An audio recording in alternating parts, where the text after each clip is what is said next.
I am Shehu Balarabe. I represent Burningwari Giwa Federal Constituency. Mr. Speaker, I'm from Kaduna State. Mr. Speaker, I rise to come under Rule 4 Order 8 to suspend our relevant rules to allow me move my motion.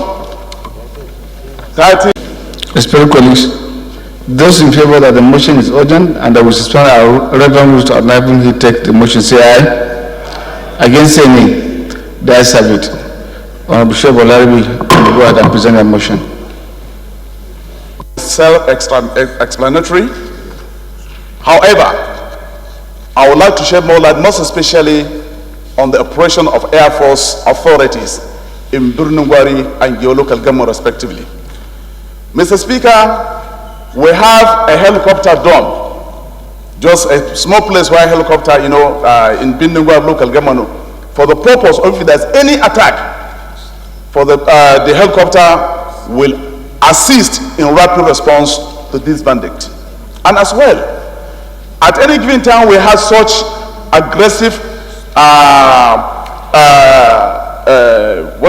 calling anyway, we used to call the authorities, military authorities, and also the government authorities in Kaduna State, and quite a number of times, the Air Force aircraft fighter will come, but I want to assure this House, it will flew left, right, and center as if we are celebrating Nigerian independence, but nothing ever dropped to attack those bandits. Nothing, no single either bomb or any ammunition that were dropped on this bandit in order to neutralize them.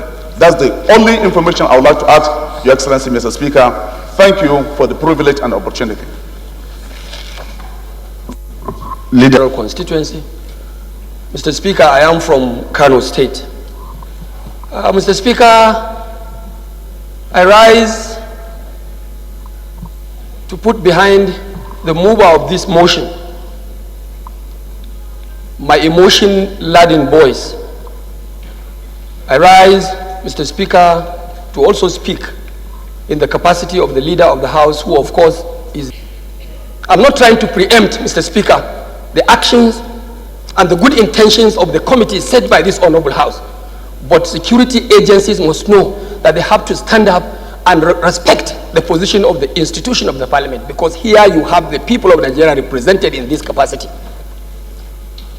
Mr. Speaker, honorable members, with all sense of responsibility, with all sense of commitment, and the fact that yes, even after this world, this very world, we shall all rise to answer our Father's name in the next world, to account for our actions. I think Nigerians at this moment should be allowed to also take arms.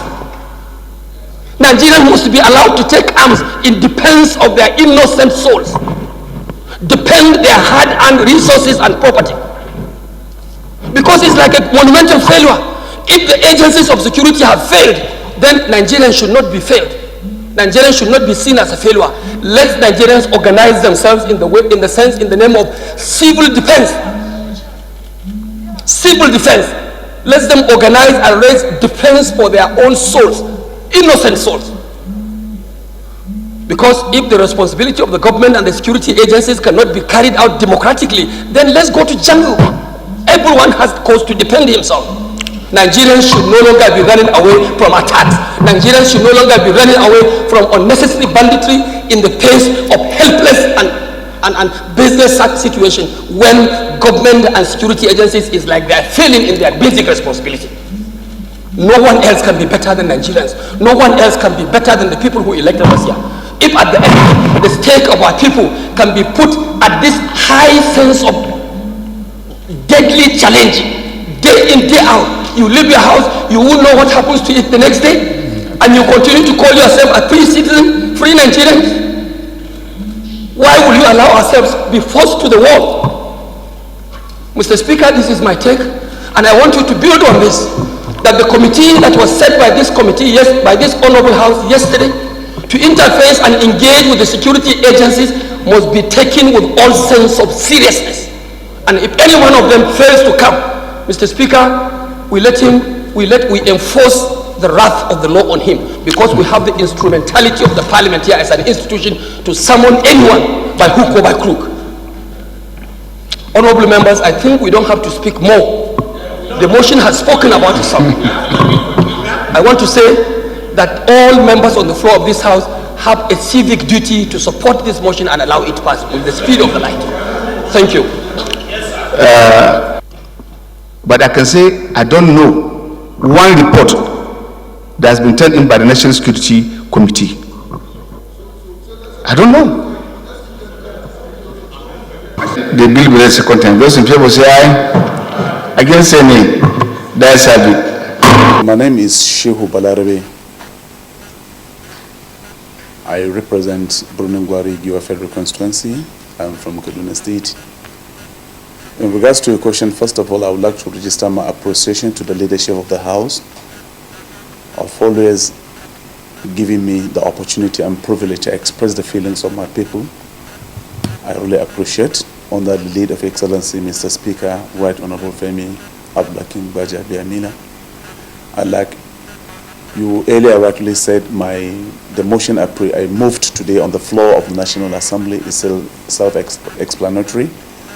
And however, I only want to add that call on the federal government, most particularly the security agencies, that to understand that Nigeria should understand that there was no single synergy between these security agencies, between the Nigerian Army, between the Nigerian Air Force, Nigerian Police Force, because after all, if they are working as one family, as one entity, if they are working for the sake of Nigerians, all these problems shouldn't have happened.